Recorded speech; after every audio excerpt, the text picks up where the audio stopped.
US President Donald Trump said that he believed Hamas was ready for a lasting peace. He also demanded that Israel immediately stop the bombing of Gaza.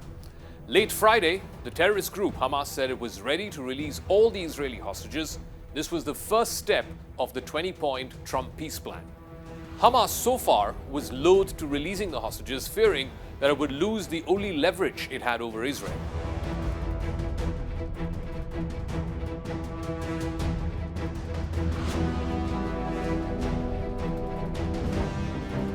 But the terrorist group also made it clear it wants to negotiate certain elements of the peace plan proposed by President Trump. On Monday last, President Trump, along with Prime Minister Netanyahu of Israel, had unveiled a 20-point peace plan for ending the war in Gaza.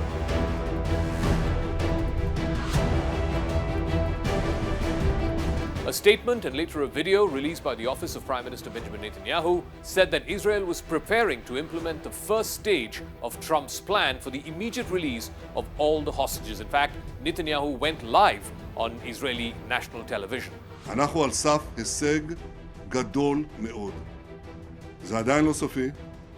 אנחנו עובדים על כך במרץ, ואני מקווה בעזרת השם שבימים הקרובים, עוד במהלך חג הסוכות, אוכל לבשר לכם על השבת כל חטופינו, החיים והחללים כאחד, בפעימה אחת, כשצה"ל נשאר בעומק הרצועה ובשטחים השולטים בה.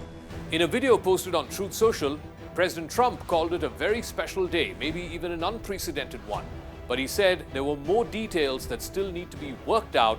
He also issued ominous warnings to Hamas to get the deal done and to implement the ceasefire within the next few days. So many people fought so hard. This is a big day. We'll see how it all turns out. We have to get the final word down in concrete. Very importantly, I look forward to having the hostages come home to their parents and having some of the hostages, unfortunately, you know the condition they're in, come home likewise to their parents because their parents wanted them just as much as though that young man or young woman were alive.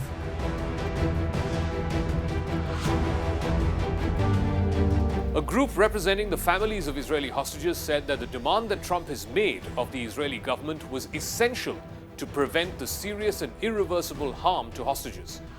Netanyahu has been under immense pressure from the hostages' families to bring all of them back home now.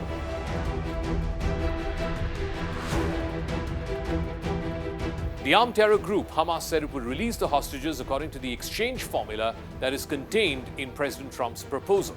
It also said, but the field conditions for it have to be met.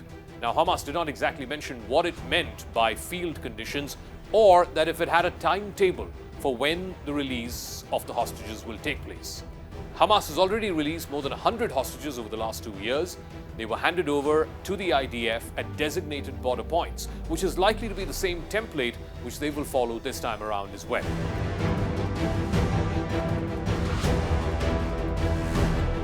The Hamas statement also said that the group agreed to hand over the administration of the Gaza Strip to a Palestinian body which consists of independent technocrats based on Palestinian national consensus and with the support of Arab and Islamic countries. They were opposed to the idea of foreigners like Tony Blair, the former British Prime Minister, to be overseeing the Board of Peace, which will help reconstruct Gaza. President Trump happens to be the chair of that board.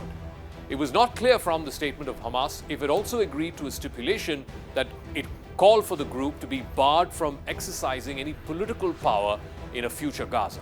The statement also did not address the elements of the American proposal which called on Hamas to give up its arms, which has been a major demand of Israel, or the offer of amnesty for its members who commit to giving up arms.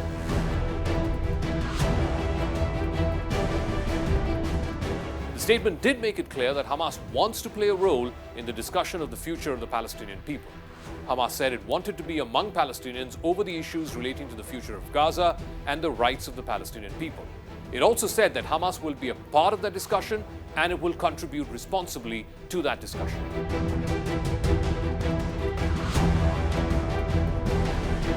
Hamas's statement was released hours after Trump used a 300-word missive on social media in which he set a Sunday deadline for Hamas to agree to his ceasefire.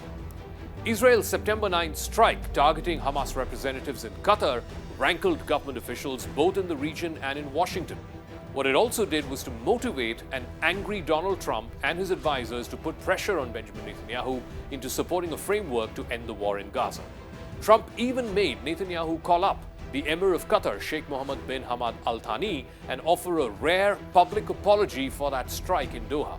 Trump made Netanyahu do this from the Oval Office before unveiling his peace plan. Trump also welcomed the 8 Muslim and Arab countries led by Saudi Arabia, Qatar, and the UAE, which had actively lobbied behind the scenes at the UNGA to get the White House to put more pressure on Netanyahu and end the war. There was also pressure from Western countries like France, Britain, and Canada, all of whom moved to recognize an independent Palestinian state.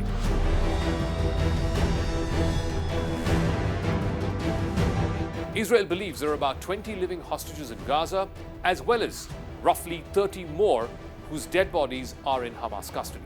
And to take forward the negotiations, Netanyahu has deputed a senior minister in his cabinet, Ron Dermer, to be going to Egypt, which is one of the interlocutors. There's going to be indirect talks. President Trump has also dispatched his Middle East envoy, Steve Witkoff, and his son-in-law, Jared Kushner, who used to be a special envoy for the Middle East in Trump's first term. They will also be in Egypt and be part of these indirect negotiations between Israel and Hamas. Once Hamas releases the hostages, the Trump peace plan calls for Israel to free 250 Palestinian prisoners, along with 1,700 Gazans who were detained over the last 2 years of this war.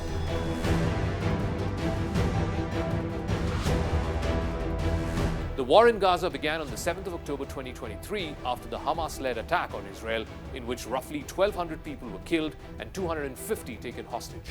Since then, the Israeli military response has killed more than 65,000 Palestinians.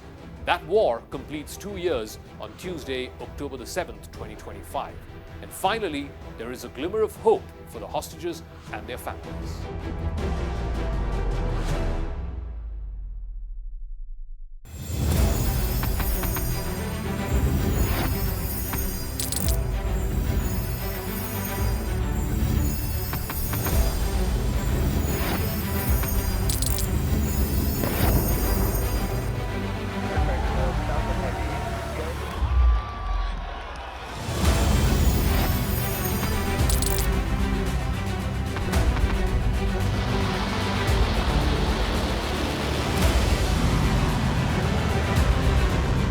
Fighting so long and so hard that they don't know what the they're doing.